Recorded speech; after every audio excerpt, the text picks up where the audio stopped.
Ladies and gentlemen, the Commandant of the Adjutant General School would like to welcome you to the 21st Maude Leadership Lecture Series, given in honor of the late Lieutenant General Timothy J. Maude. At this time, I would like to introduce Colonel David G. Jones, Commandant, Adjutant General School.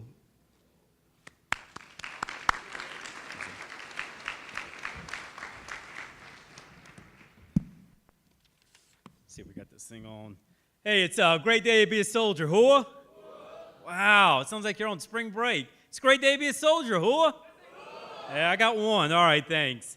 General Calloway, Mr. Schwedo, Sheriff Locke, Colonel Elder, and of course, Ms. Terry Maude, along with other distinguished guests here today.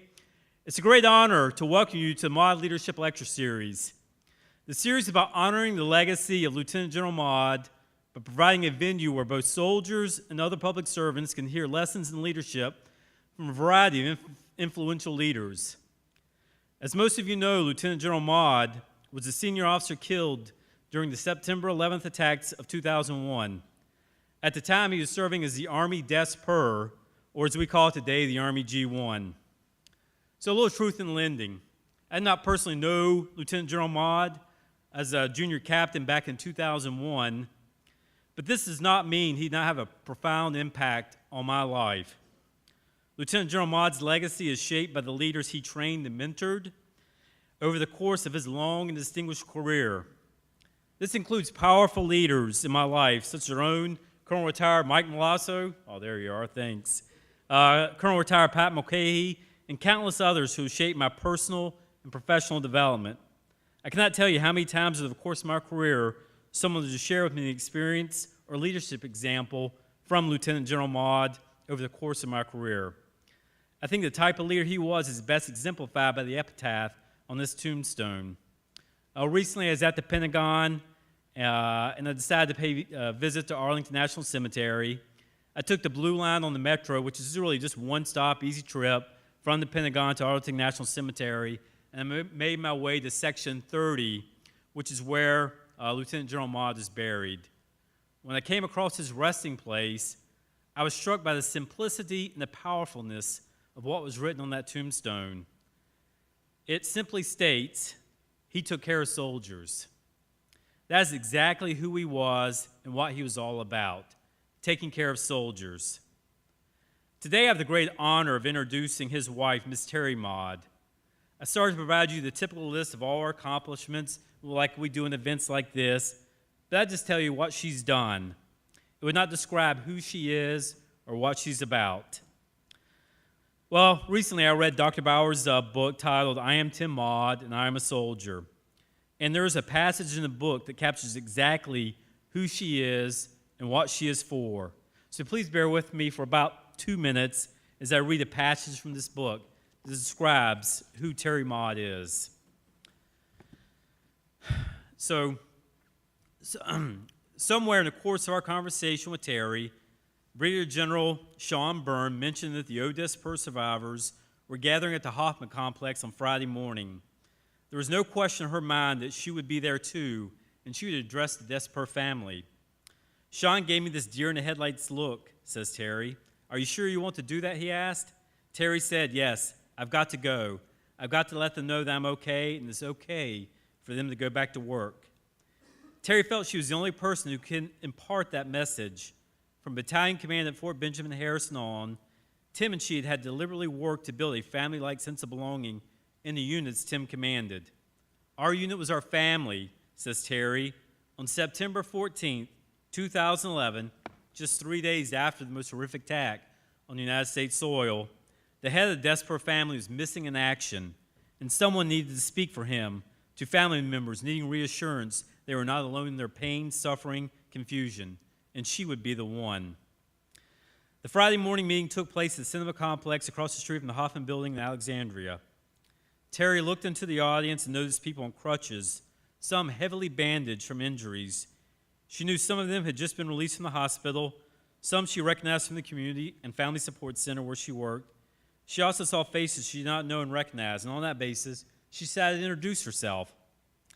For all those who do not know me, my name is Terry Maude, and I am the wife of a soldier.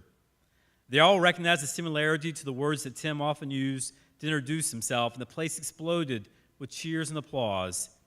It might have been the next best thing to having the head of the family in the room with them. She began to talk. I can't imagine how hard it is for you to be here today, just to be part of this audience. I watched much of it on television, but I can't fathom what it was like for you to be in the middle of it. She assured them that it was okay, that the girls were with her and they were doing fine. She shared one of the Maude household rules. We keep a box of Kleenex on the front porch where we do most of our talking. We call it the no shame, no blame box. When we feel like crying, we cry. If someone starts to cry, we grab the Kleenex box and hand it to them and keep going. Terry then recommended they do the same, buy some Kleenex and keep it around for each other. No shame, no blame, and don't be afraid to give hugs. Pat each other on the back. And then I'll finish with her last statement where she says, the nation is under attack. The Army, more than ever, needs you to get back to work. If Tim were here, says Terry, he'd be so damn proud of you and the way you've pulled together, the way you're helping each other, and the way you're continuing to take care of soldiers. That's the greatest tribute you can give him. If there were such a title as First Lady of the Corps, it would be Terry Maude. And with that, I have the great honor and privilege of welcoming Terry Maude to the stage. Ma'am, please. Thank you.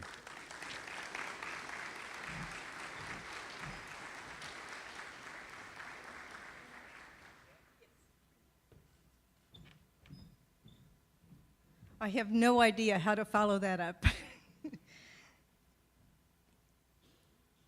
One of the things, it's general, sorry, just promoted you. Okay, I'll give it to you if I could. But one of the things that, as was noted, that Tim was all about was taking care of soldiers.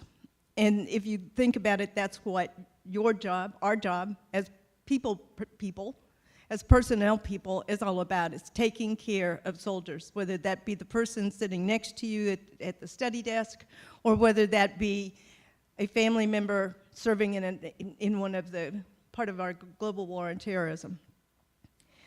But taking care of other people is at the heart of our Corps, and that's at the heart of our guest speaker today. General Calloway is the DMPM. I happen to know a little bit about that position since I used to hang out with a guy who had that position at one time. And I even said this to General Calloway at lunch today. I said, one of the things Tim always told me about being when he was the DMPM is that it's the most powerful position in the Army.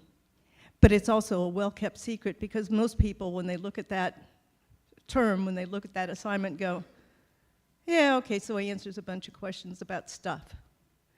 But they don't really fully understand that every single thing that doesn't shoot and that isn't made of steel falls under the G1 operations, and that the DMPM is the Director of Military Officer Policy. So he's the one who makes all the rules. He is a soldier. He is a soldier who cares for soldiers. Ladies and gentlemen, it's my honor to introduce to you General Calloway.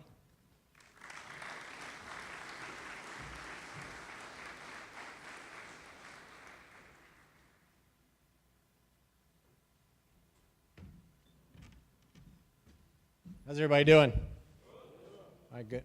Oh, come on. That was weak. Ms. Maude. So if everybody, people don't maybe not realize, I never worked for General Maude. He was my battalion commander when I was sitting where you were sitting, actually, when I was a basic course student.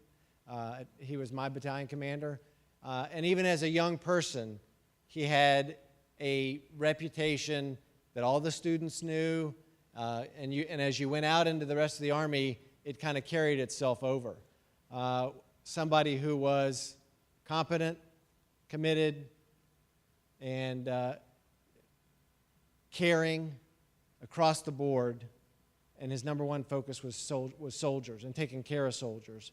And his real legend was, there is literally nobody who ever knew more about what we do as HR professionals. And that's a huge testament given the tremendous leaders that have served as the G1 and served in other jobs. But his lovely bride sacrificed a lot along the way, and in her own right is a great leader and somebody who has made tremendous contributions to both our AG Corps, to the Army, to families, and to our nation. So if I could please get another round of applause for Ms. Maude.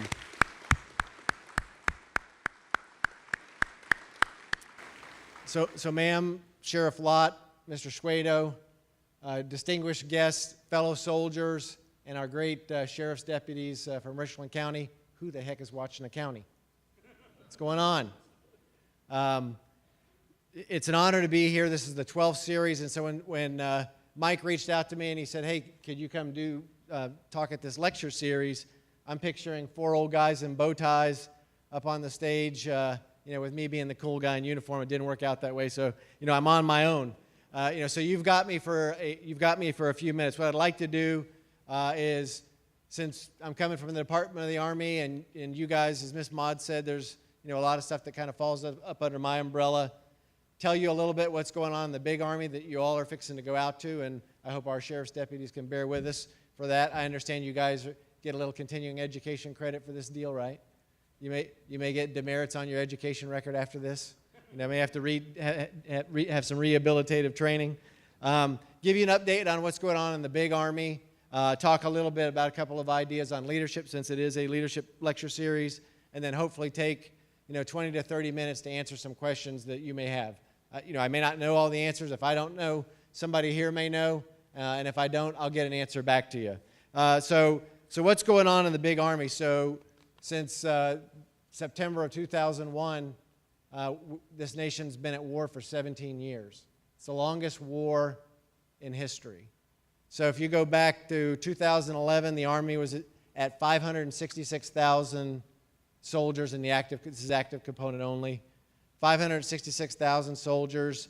When I went to be the Director of Officer Personnel Management out in Fort Knox, about halfway through my tenure, the decision was made by Congress. You guys are going to go on an incremental decline to 450,000 and probably south of that. So in a pretty short period of time, we are going to go down by over 100,000 soldiers just in the active component, and the Guard was a similar percentage decrease, as was the Reserve, not quite as stark.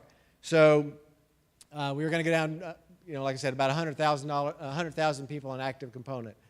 On my desk, I literally had probably 30 big binders of all the officers who were trying to leave the Army. And Callaway was signing 100% of them as long as they didn't have some sort of statutory obligation. And then with a stroke of a pen, on a Friday I was approving all of them. On a Monday, all of them were disapproved because Congress changed their mind, and now we're going to go back the other way. So that created some problems for the Army that are longer enduring than others might appreciate, and some of the things that you guys going back out to be S1s and company commanders, you guys will still have to deal with it. So we're short non-commissioned officers. Where are my NCOs at? You guys are the backbone of what we're doing out there in the S1 shops and everywhere else. We're critically short NCOs. So come 1 May, what are we going to do? We're going to go to mandatory list integration. So commanders and command sergeants major aren't boarding the right people. We've got tens of thousands of people who haven't been boarded so that we can get soldiers promoted and get the NCOs we need out there, or separate the folks that we don't need. Make a call one way or the other. IPSA fielding, so for our deputies there, IPSA is our human resource system. So right now the Army Guard operates on one system. They see their people with this set of tools. The Reserve, 190 some odd thousand, operate on this system, and we operate on a separate system. We can't see each other. So starting at the end of this year, hundreds of millions of dollars and along, thousands or millions of man hours going into this, we'll start the fielding of that personnel system. Everybody in this room is, not the deputies, of course, you guys are going to be deeply impacted by what is going to happen. What we do and how we do it is going to change when they do that. Gender integration. So, we've had females serving in roles in combat arms units for a long period of time. But what we haven't had is female soldiers have the opportunity to go be an infantry officer if that's what they want to do, be an armor officer if that's what they want to do, and work in certain field artillery specialties. So we went from 0 just a couple of years ago. Now we have about 700 that are either in units or are in training to be infantry, armor, or 13 Fox field artillery specialists. So that is a huge culture shift for the Army that's kind of been the same way it's been since the 1700s. Assignment information module, who's used it? Where are my officers at? All right, so assignment information, we're going to do so how did my assignment get made when I was a lieutenant and a captain and a major? Branch called me up and said, hey, you're going to Fort Campbell out here. That was my engagement.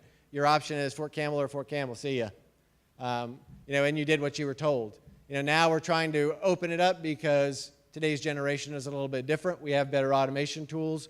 We ought to be able to see ourselves a little better. So on the officer side, for the first time, 11,000 officers who are moving this summer got the opportunity to say, hey, here are my top 10 choices of where I'd like to go. All the units that have openings for those things say, here are my top 10 draft picks for all the officers that put in. And now you have, like you do in the civilian community, or probably like you guys do, have a system where it's a market-based system where you can see each other. And ideally you get a better match for talent and what people want to do. And you don't have Callaway doesn't want to go to Campbell. He wants to go to Alaska. Smith wants to go to Campbell, not Alaska, but the system says absolutely not. That cannot work. You're both going where you don't want to go. So we're trying to eliminate that kind of thing. On the NCO side, the idea is obviously a lot more volume, but to evolve the NCO management system to do the exact same thing. So it'll probably be a rendition of ask and aim kludged together to figure out how we do the same thing for the NCO Corps so that officers and enlisted have more of a say in where they're going. Non-deployables. How many have seen the SecDef's or the DEP SecDef's letter on reducing non-deployables? Somebody give me a guess how many non-deployables we have in the total Army. These are guys who, for some reason or the other, if the balloon goes up, they can't go to location X, Y, or Z. Somebody give me a guess. That's pretty good. 124,000, right? So in a 1.018 million person Army, that's 12% that can't play the away games if we need them. We're trying to get at this and reduce that number substantially because we don't have a choice. If something happens, we can't have 124,000 people who can't play the away games. In concert with growing the Army, we've got the highest retention rate. So you would think that given the op tempo and the deployments and everything else, we'd have some issues with keeping folks.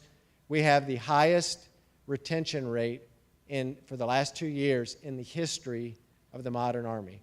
So of all those people who were supposed to get out of the Army in FY18, 87% have signed up to stay on, which is, given the circumstances, a kind of amazing statistic. So I throw those couple of things out at you, and you guys. So what's going to end up happening within strength is we got 16,000 in the active component last year, about another 12,000 between the Guard and the Reserve.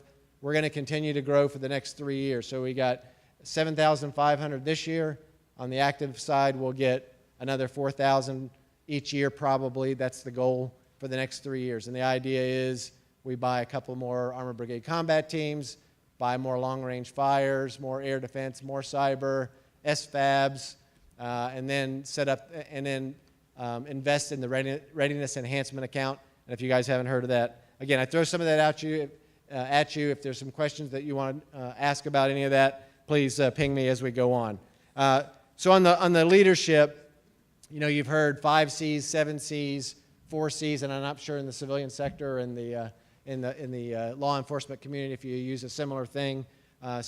These are 4 characteristics or 4 traits that start with a C. And so Callaway's bright idea for my panel of guys with bow ties that we had talked to you about today was talk about character, commitment, competence, courage, and caring. So as I said earlier, General Maude was somebody who embodied every single one of those things. So, and it starts with character. So John Wooden, way back when, said your character is who you are, and your reputation is how other people see you. And ideally, what you want is those two things to match in a good way. And eventually, they're going to match. And it's either going to be good or it's going to be bad. And it's kind of up to you to decide, which one that is. So what does character mean? It means never compromise. You've heard this is Leadership 101, but never compromise your integrity. No matter what it is, the second you do it, it's virtually impossible to you just can't ever get it back. Be dependable and responsible. If you say you're going to do something, do it. Be responsible for what's yours. Get it done kind of thing. Be loyal up, down, and laterally. People think about loyalty as, loyalty to the chain of command. Loyalty goes every single way. One of the most common things that I see, and I know you guys see it too, is people bad-mouthing their unit, bad-mouthing leadership, bad-mouthing their peers, or bad-mouthing their subordinates. Non-starter. Do not let yourself fall into the trap of participating in a conversation where you are bad-mouthing or doing anything. It's disloyal, and it's dysfunctional. It doesn't do anybody any good. Don't cheat, steal, or try. You're probably not going to cheat or steal. You might, or some people might.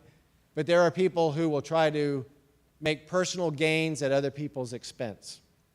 And they somehow think that they're slick. We're going to do this and make Alpha Company look bad, or we're going to make the SWAT team, embarrassed, whatever it is. The people doing that to try to get ahead themselves, no matter how clever they are, it's almost always obvious to the people that they work with and who they work for. So don't fall into that trap.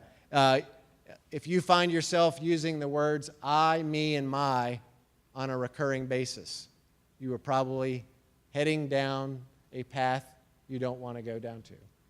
Good leaders find way to get credit for their subordinates, and they find situations to put them in to make sure they get the recognition they need, and at the same time, they're the ones taking responsibility for they underwrite the mistakes of their subordinates. So that's, anyway, a little bit about character. Commitment. Stay committed. Committed to your family, committed to your profession, committed to your soldiers, and committed to being the best you can be at whatever it is you're doing. So every list comes out. When every promotion list comes out, what do we say? Why did so-and-so make it? How did so-and-so possibly make that list? And on the same list, it's, oh my gosh, how is it possible that so-and-so did not make that list? So there's a million things that you can't control. And what dictated who was on that list or not, in many cases, was a senior rater, a rating official, senior rater relationship. You can't control the fact that your higher level rater, your senior rater, can't stand your rater. Nothing you can do about that. You can't control the fact that the guy or gal that you're working for just doesn't like AG soldiers or just doesn't like sustainers.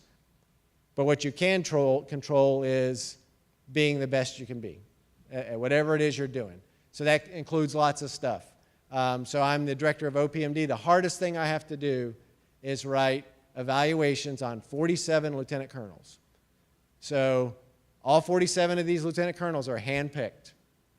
And, they're all great. And, I know Marie or any number of people in here can appreciate this. So we handpick them to be branch chiefs. They come to Human Resources Command, and now they're all in the same pot. They're all handpicked. What do you do with this group of people? And so I can remember to this day, I sat down with all 47 of them. I said, hey, unfortunately, I'm going to be the guy that dictates, largely your future. And here's my rating philosophy. And so I went down this. Hey, same thing. Control the stuff you control.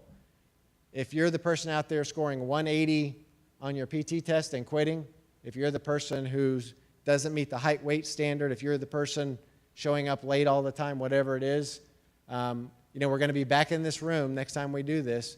So fast forward after I've had this conversation a couple of times, and now it's OER time. And I have the two people who I knew exactly where they were sitting in both of these conversations.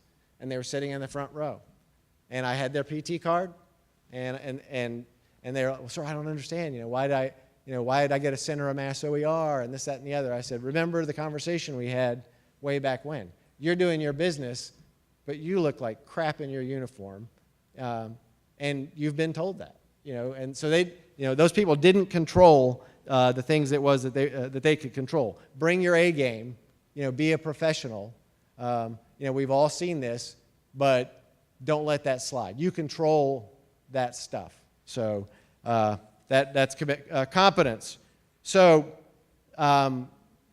we don't have any basic course guys, right? This is all our more senior people. All right.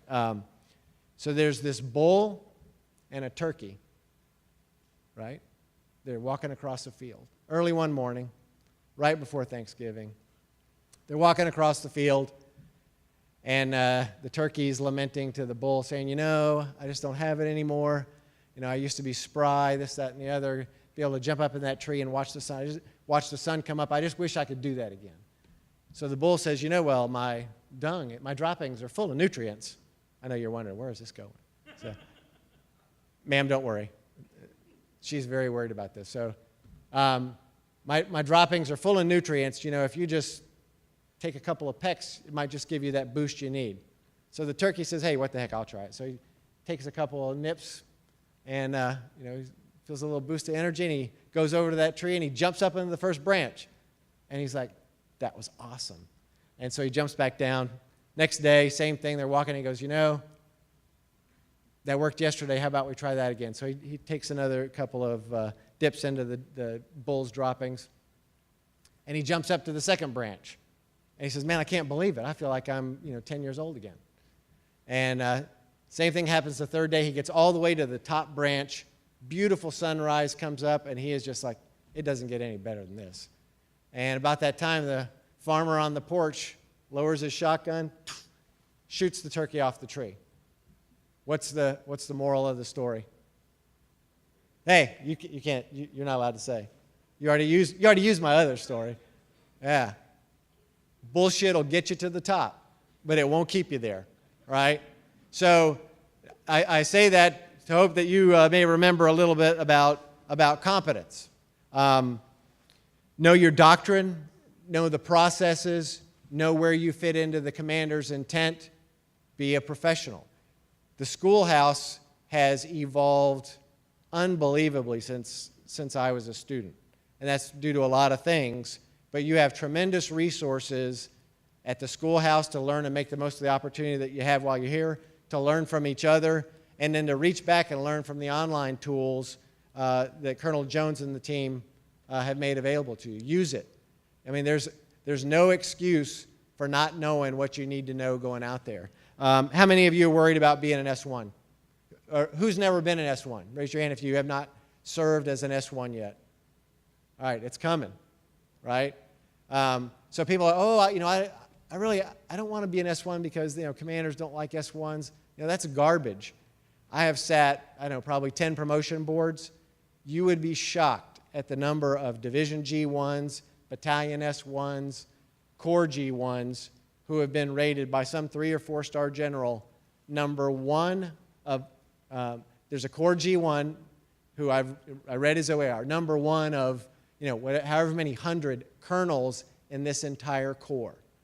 Same thing for a Division G1, same thing for Battalion and Brigade S1s. If you're good at what you do, you have the inside track on your peers because you've got the boss's ear. I mean, you're the person advising him probably on more stuff than anybody else with the possible exception of the S3 or the G3. So make the most of it. Take advantage of it. Be competent, and you'll be fine. Don't worry about being S1. If you're professional and you do well, you're going to be fine. Courage. So have the courage to trust your subordinates. All right, this families, soldiers, they don't ask for much. The one thing that they do ask for and they demand is your trust. So what that means is trust them to make mistakes and you underwrite them. If you and your team are not making mistakes, you're probably actually not getting that much done because you're not growing. You're just staying in a stale path. Anybody know what the DAD method is? Right? Maybe not as applicable at the battalion S1 level, but for our NCOs and for the more, for you other folks, DAD, delegate and disappear. Right? Trust them. They want it. They're going to grow. Delegate and disappear. That doesn't mean you don't check on what they're doing. That doesn't mean you don't have high standards. But trust them to do what they do. And what you do by doing that is you grow leaders to replace you rather than just growing a bunch of people who can mindlessly follow whatever they're told to do. Listen to them. Have the courage to listen to what they're telling you. You would be amazed at how sharp some of these young kids are coming in as our young soldiers. Master's degrees, MIT, I just want to serve. I went to Harvard, I just want to be a ranger, whatever it is. But also have the courage to enforce standards and take action. So your subordinates might not like it if you hold them accountable, but they need it, and they'll respect you for it when you do it. So again, have the courage to avoid excessive professional courtesy. So I don't know if this is an issue with the police force. What's the number one cause of aviation accidents? It is that young CW2 or Warrant Officer 1 in the back of the plane, in the back of the aircraft, saying, oh, CW5 up front knows what he's doing. Yeah, we were kind of close to those power lines, and yeah, we're flying about 2. And they defer to the more senior person to a fault. So much so that they say nothing.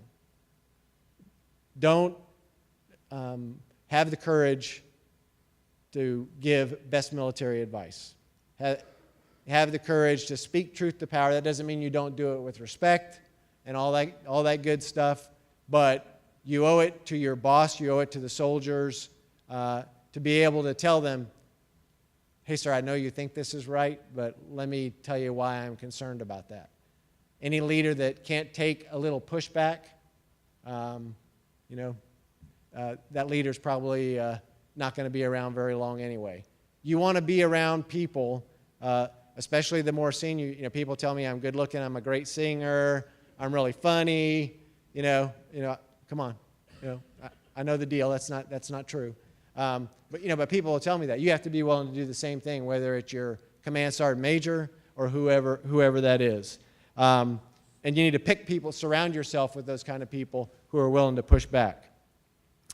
Some really smart guys. So this is back to caring for soldiers. So some really smart person somewhere in history said, you can make a lot of friends and you can make a lot of money. But until you make a difference in somebody's life, none of it means anything. So what is the most rewarding thing that Callaway has ever done?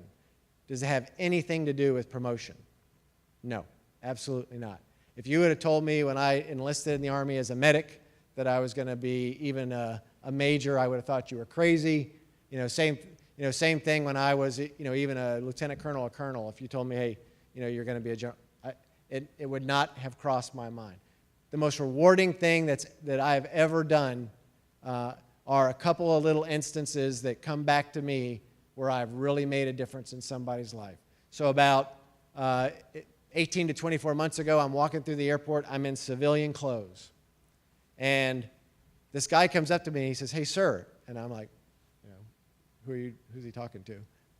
And this guy beelines it straight to me. He says, hey, sir. He goes, you may not remember me. I'm Command Sergeant Major, retired, so-and-so, blah-blah.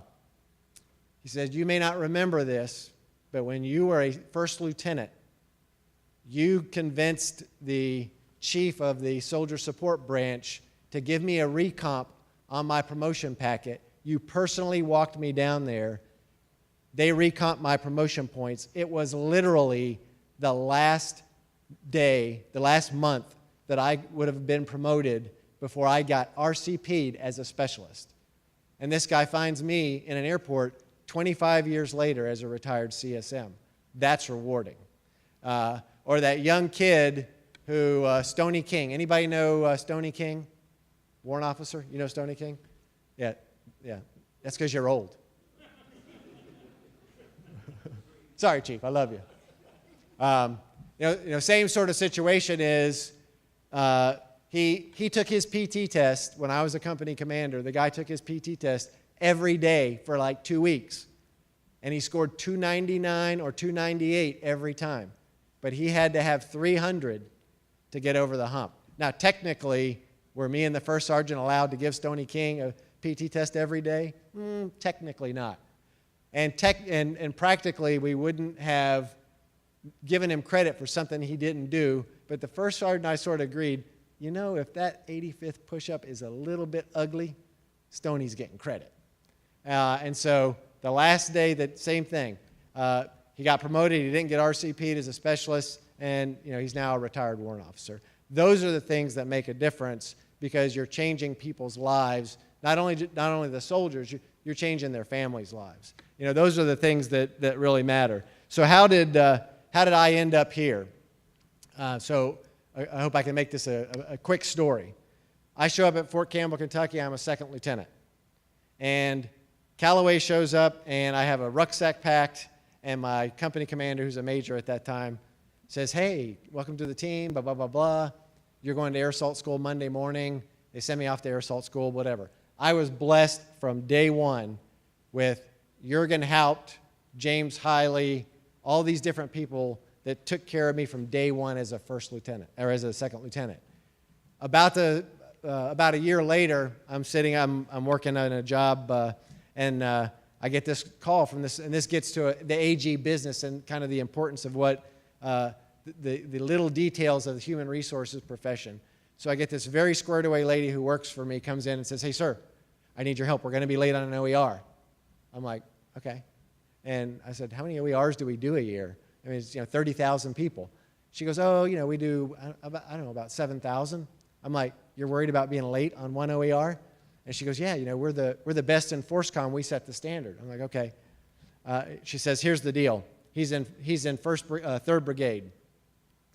And she said, "Nobody can find him." So I pick up the phone. I call the S1.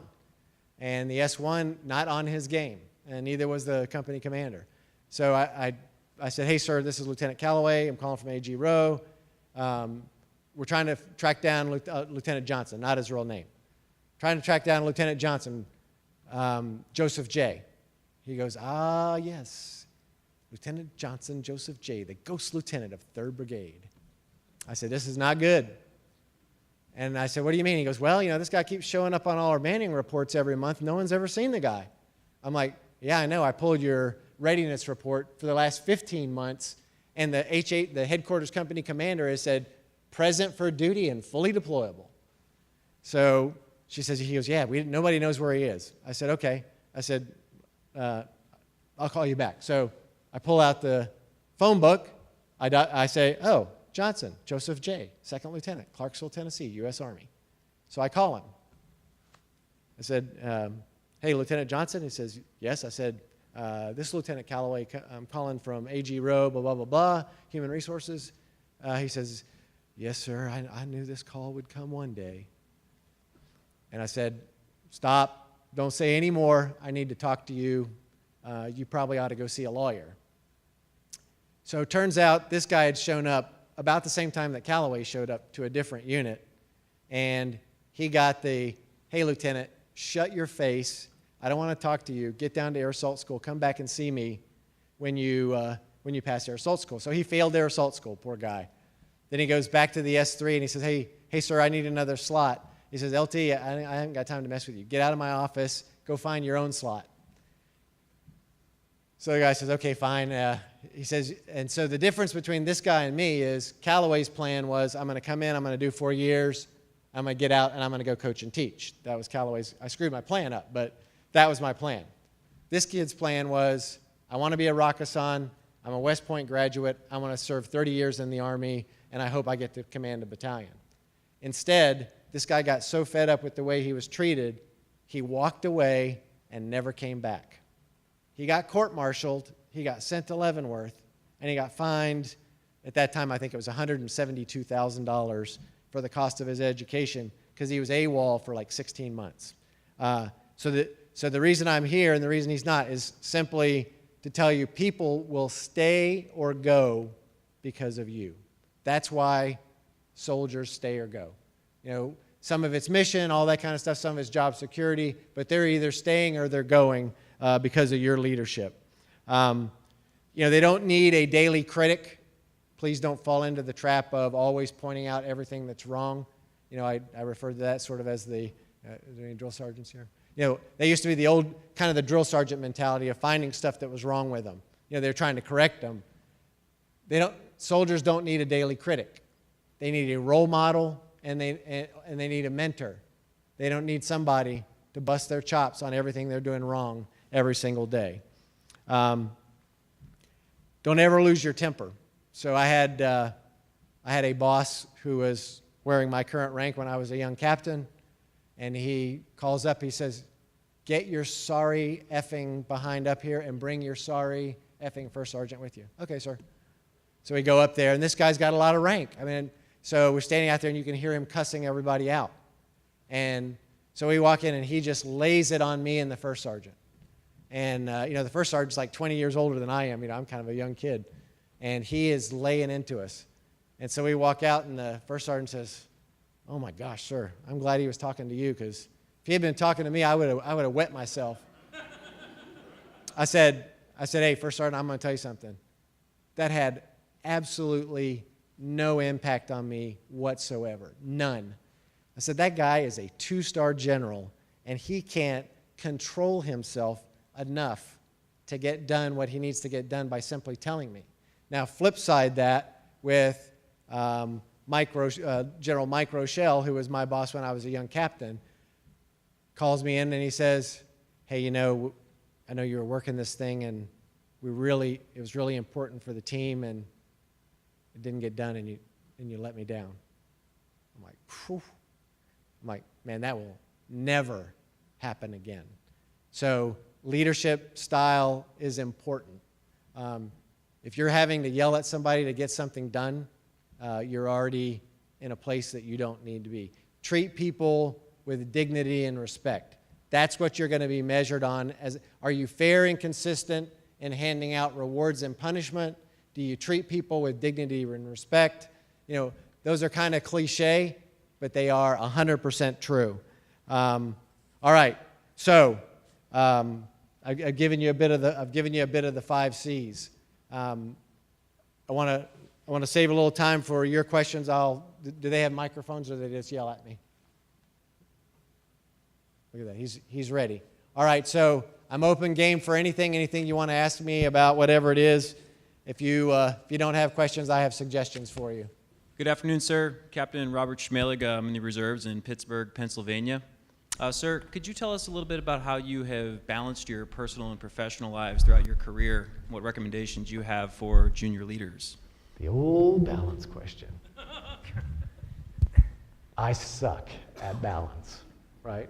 Most senior leaders, sadly, that's kind of a reality. So what does Callaway do? I try to do PT every morning before I go to the office, kind of thing. But I'm not good at it. Now, of course, I tell my guys, and I kick them out of the office. I don't need somebody babysitting me. I don't need somebody answering the phone for me. My finger works fine. I can go like this and dial a phone.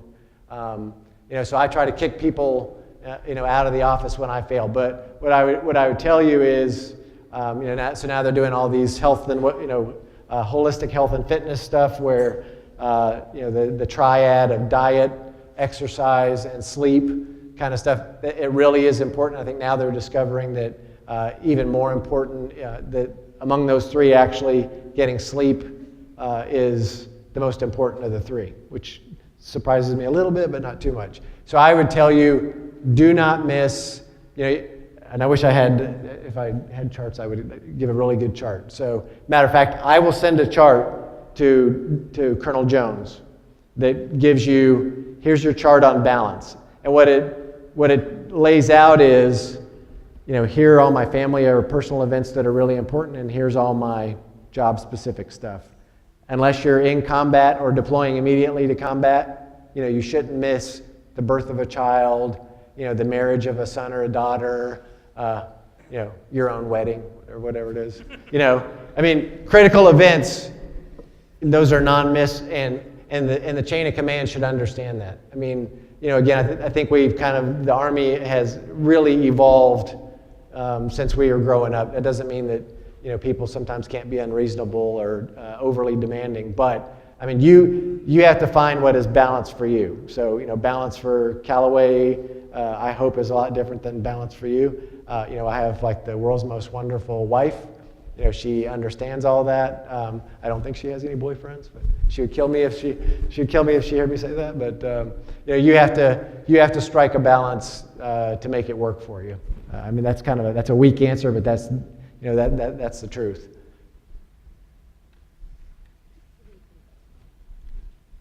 Sir, Captain Perez, Yes, ma'am. I would like to know what was your most challenging situation as a company grade officer, and how did you overcome that?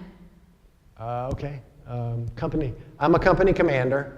I was the headquarters company commander in headquarters land cent. And so everybody outranks the company commander. You have like 25 colonels. So you're the junior officer, but you're the company commander. And so I had this one boisterous officer who refused to take a PT test, wouldn't do it. And I gave this joker every chance in the world. So finally, I said, sir, we'll do it any day of the week. We'll do it Saturday, Sunday. We'll do it any time of day. And we'll do whichever alternate event you want. You can either bike or swim. You couldn't run. I said, we'll reserve the pool and the bike for you on any day, and we'll have the team there 24/7. And so he says, okay, here's my time. So he didn't show up again. And so I said, okay, sir, I know I'm a captain, you're a colonel. I'm just telling you, this is the last chance, period. And then he's looking at me like, you arrogant little. I said, how can I chapter Specialist Smith and Sergeant Jones out of the Army for height, weight, or not making PT, and let your sorry behind do what you're doing? I didn't say that to him at that time. And so we got a date. He didn't show up, and I went to my boss. I said, hey, sir, I recommend that he get an Article 15 and a GO letter of reprimand. And my boss supported me. So you would be amazed what that did for the PT recency rate. When all those guys that didn't listen to Callaway before that, miraculously, they started listening. So again, is that something hard to do for a young captain? Of course it is. But it's the right thing to do. So you would be amazed at then all of a sudden the credibility that you and your first sergeant or you and your CSM have when you do something like that. So you can't let that kind of thing go.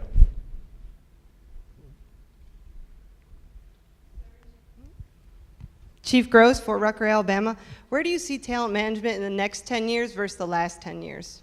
Yeah, so I think that's kind of the buzz phrase, of course. Now, the talent management task force worked for me for a little bit. I got rid of it because my boss said I couldn't handle it, so not really. But so the aim is a good example. So the secretary said he wants to reduce PCSs. That's a really difficult thing because it's easy to say we don't want people moving around as much.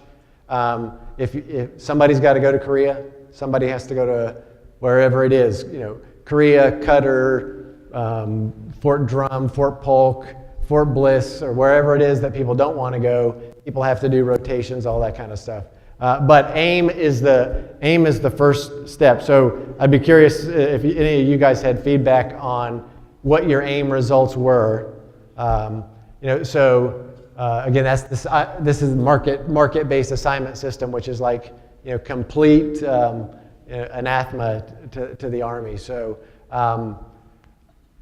I don't know what we'd like to do, of course, is send more people to graduate school, do all those sorts of things. So here's some things that we're looking at for talent management. This applies on the NCO side, also applies on the officer side. For instance, so forever our promotions have been you get selected for promotion and the person with the most time in service gets promoted first. So it's been that way since World War II, I think, or maybe before. All right, so now what we're looking at is, and it'll start with the NCOs, is we will do OML-based promotions. So if you were the person that had the highest board, and then you guys probably do it this way, if you had the highest board score on the OML, then you're promoted first, and on down the line. And we'll do a similar thing for the officers.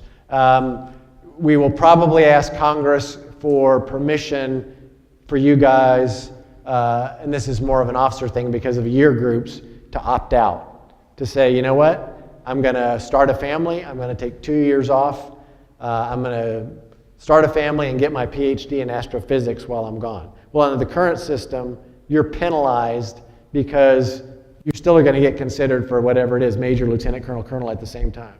The opt-out provision, which you can't do now because of the Defense Officer Personnel Management Act, you can't do that. So this will allow you to say, I'm going to pull myself out of year group 2008, I'm going to take two years off, and then I'm going to reinsert myself after I'm done with whatever I'm going to do to stay on the same timeline and be competitive for promotion.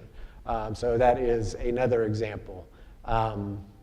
What else? Ordinal promotion. So the concern on the officer side with, we will probably have more cross-pollination between Guard, Reserve, and Army.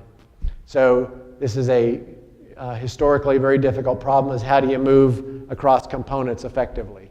And so they're trying to find ways to make that process more efficient so that you can move from one component quickly without having 2 months of not having a job or whatever it is. They'll do that as well. Anything specific on talent management? I'm trying to think of anything. Anything else you can think of, Sergeant Major? Oh, no.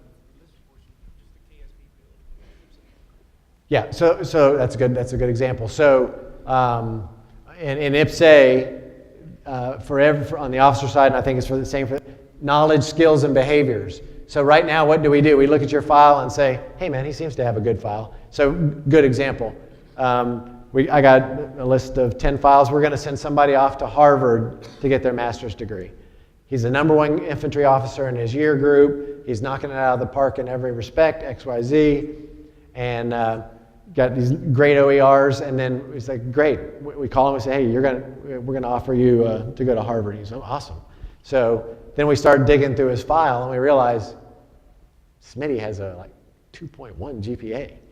He can't get into Northern region cooking school, let alone Harvard. He's a great officer, but he can't get into those schools. So that's just an example of, we don't have information in the system now. So now we're capturing knowledge, skills, and behaviors in a series of assessment tools, some that we have, and then some that are being developed. And so all of that will then get considered, because right now none of that really gets considered. What gets considered is what's your education, what does your photo look like, what do your OERs look like, and then if it's something technical or specific, there may be something else, but it isn't all the other stuff. It doesn't say, oh, she spent 10 years in China as a child and speaks fluent Chinese. It doesn't say that anywhere in your record. It's just capturing all that kind of information, and that'll be true. So what that will be is the back of your soldier record brief or the back of your ORB, there'll be all these areas that capture some of that self-professed data or some other data that we capture kind of thing. So,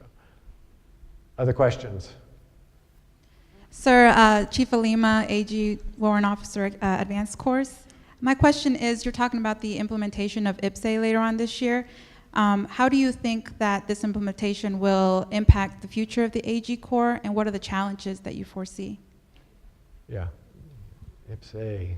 So I was thankful. One of the reasons I was thankful that I got promoted so I didn't have to be the IPSA director. Nightmare. So, I think honestly, I don't think we, back to the earlier point, it will allow us to see across all three components, which is, right now, not even close. We have no idea about information on people in the other components. It's going to change what happens in your S1 shops. You know, mill pay integration, where now all of a sudden you're the person kind of, you do it now, you just don't realize you do it. You know, you're dictating people's pay. You're dictating it now, you know, an e-milpo by transactions that you're doing or whatever else, but you don't so I don't think we fully know all the ways that IPSA is going to change, you know, what we're doing. We're going to obviously have greater visibility. You know, for instance, now we have 2 officer assignment cycles, and then the NCOs have assignment cycles. And are those cycles just kind of, will the machine make those cycles go away? So now you have this very prescriptive period where you say, well, that requirement occurs here, and we have to have an officer that's available to move between here and here. And so the idea is that we are able to not only plan what your next assignment is, but what your assignment is after that, maybe what your assignment is after that, and have all those kind of options. So with, you know, big data, I'm not a techie geek or anything, but, you know, big data analytics and gathering that kind of information, you know, should help us be a lot more effective in managing the human resource enterprise writ large. Anything you'd say, Dave? Spot on, sir. That was a really good answer. All right, others. Go. Over the past several years, we've experienced the drawdown, and now we're ramping back up. Going forward, is there a plan to retain higher performing leaders? Yeah, you mean not letting the higher performing guys? So I'll tell you, good news for everybody here, promotion rates are up, okay? Promotion rates are going to stay up. You know, so if you don't, well, anyways, I won't say anything condescending, but promotion rates will be high. Why? Because we're short officers, we're growing. You know, so we were literally like this. So you know, we'll both promote at higher rates. We'll continue to do selective continuation, and wait till you guys see the E7 results. That's all I'll say about that. So it'll, you know, on the one hand, it's bad because we're short senior, we're short E7s. You know, we have over 1,600 E7 requirements that we have nobody eligible for. So if somebody just showed up, you know, and said, I'd like to, you know, be eligible, they would get promoted as long as they were fully qualified. Over 1,600 requirements that not a single person is eligible for. So that's kind of testimony to where we are. So, you know, if you're, anybody a former recruiter here? Clever, you didn't raise your hand. Okay, good. Smart crowd. You know, but we need your help on recruiting. So retention, like I said, highest that we've had for ever. Recruiting, a challenge. 4% unemployment. Only 3 in 10 people are eligible, of 17 to 24-year-olds can enlist. Only 1 in 8 or even have an inclination to serve. So, you know, if you got friends and relatives, you know, encourage them to serve. It doesn't mean they have to stay forever. Encourage them to serve in some way, shape, or form. So, yeah. But again, I think you know, officer promotion rates will stay. Warrant officer promotion rates, NCO rates, all good for the foreseeable future because of the growth piece. So, nothing from the sheriff's team. Sir, Lieutenant Lee, in your opinion, what stands out as the biggest mistake you've seen leaders make? And then, on the other hand, what have you seen as the best practices or keys to a leader's success? That's a tough one. You know, again, it goes back to, you know, caring about people. So, you know, again, you can be demanding, all that kind of stuff. I mean, I've been lucky. I've only had 2 bad bosses. You know, other people haven't been that fortunate. I've had 2 people that I said, that was really not. And one, you know, the one yeller screamer really wasn't a bad boss. He said, I'm going to be the nastiest person you've ever met in your life. I'm going to cuss at you, spit at you, yell at you. And in the end, as long as you do what I tell you to do and you learn from your mistakes, we're going to be good. So he treated us horribly, but at the end he was true to his word on, you know, probably like one of the best OERs I ever got. I'm like, where did that come from? You know, after getting cursed out. So, a valuable lesson I learned. So I was going into general officer management, and General Siemens, who's the G1 now, picked my deputy. And so I'm like, phew, man, we had a lot of really strong candidates. That's not the person I would have picked. And I got into the job, and I'm like, holy smokes, she's perfect. And so why did I think he picked the wrong person? I thought he picked the wrong person because he didn't pick somebody that I would have picked. And who would I have picked? Somebody who's like me. I don't need another me. I need somebody who's good at all the stuff that I'm not good at. Who likes doing the stuff that that I don't like doing. And so, one thing is, open your aperture a little bit in who you work with and work around, especially as you get more senior. You're allowed to pick people to work for you. Don't pick your twin. You don't need that. Not listening is a big one, I guess.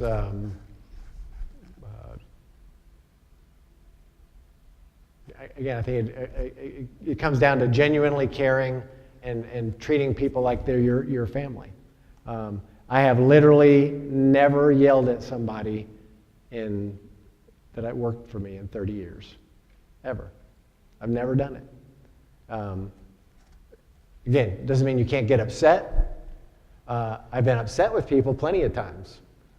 But step away from it. You give yourself a chance to calm down a little bit. Don't ever berate. The worst thing to leadership practices, don't ever belittle or correct somebody. You can correct a uniform or something like that, but in a public forum.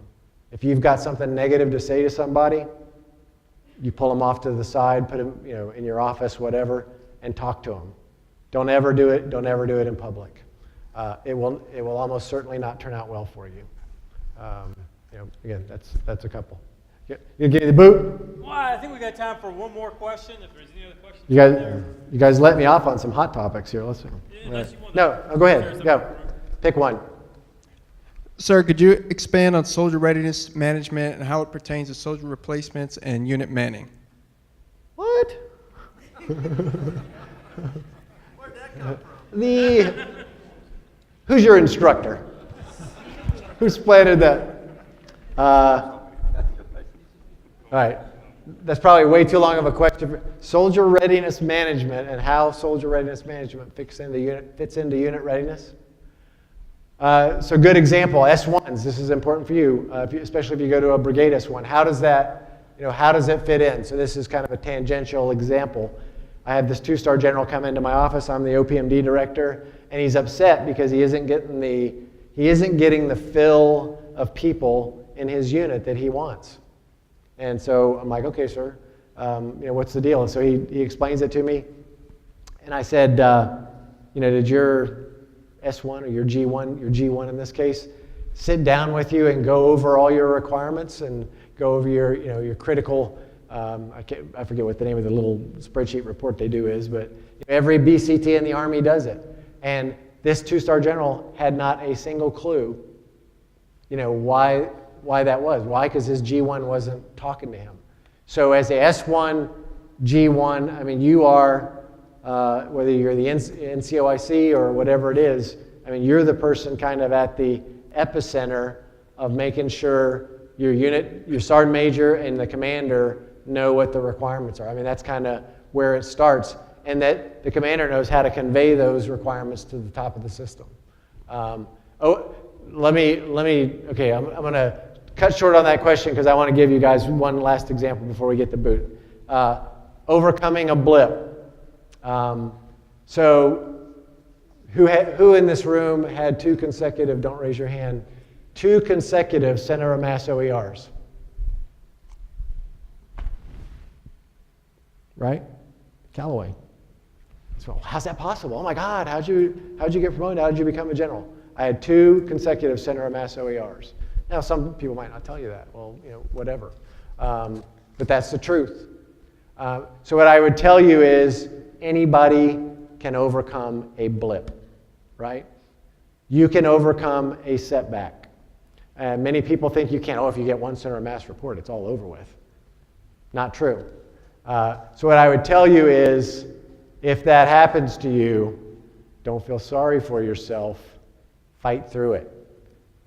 Continue to, again, control the stuff you control, be the best you can be, take the hard jobs, serve where you're asked to serve, and work through that. If you start feeling sorry for yourself and saying, oh my gosh, I'm not on the team, no one likes me, I can guarantee you that your belief will become your self-fulfilling prophecy. All right, so I saw this happen at every grade up to 3-star general when I'm in GOMO, and I've got some 3-star general sitting in my office, and I'm a colonel saying, you know, Joe, I just don't feel like I'm on the team. I'm like, sir, you're a 3-star general. Well, you know, I wasn't a corps commander, and I'm not going to be a 4-star. It's okay. You're going to be fine. You're on the team. You know? So don't let yourself fall into that trap.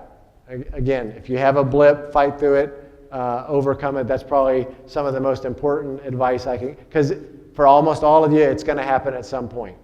And you just have to have a positive attitude and fight through it. So anyway, I think I'm done. So I appreciate you guys' time. Thanks for your service to our sheriff's deputies, you guys. Thanks for what you're doing to keep us safe, and for your sacrifice, for your family's sacrifice, just like this great bunch. And Sheriff Lott, for your leadership. I know you've been doing it a while, and you have a tremendous reputation. You know, if you got a tremendous, well, that may not count that much, it's him. But you know, your relationship with the community means a tremendous amount, and what you do to provide a great example for the men and women that work for you. So thanks, ma'am. Thanks for your continued service, again, to the Army, to the AG Corps, and to our families. So appreciate all you've done. Thanks for what you guys are fixing to do, heading back out into the operational Army. Make the most of it. And if there's a question you didn't want to ask, find me on the Global and shoot me a note, and I'll get you an answer from me direct back to you. So appreciate your time.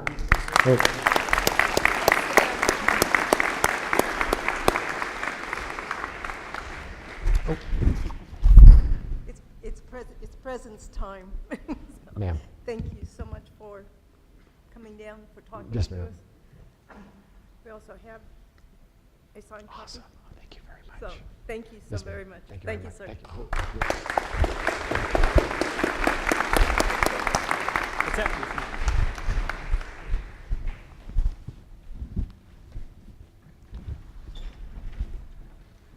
The only reason they really bring me here is to do all the grunt jobs. I get to stand up, introduce people, give stuff away, and then introduce people again. So, but right now, the person I get to introduce right now, though, is a great friend, not only of the Maude family, but also of soldiers everywhere, and especially here at Fort Jackson, Sheriff Leon Lott.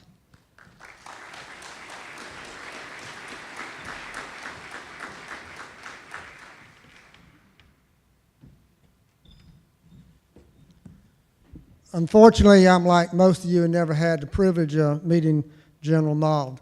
But from his family, his friends, and his co-workers, I've learned to know that this man was a great American, and he loved being a soldier.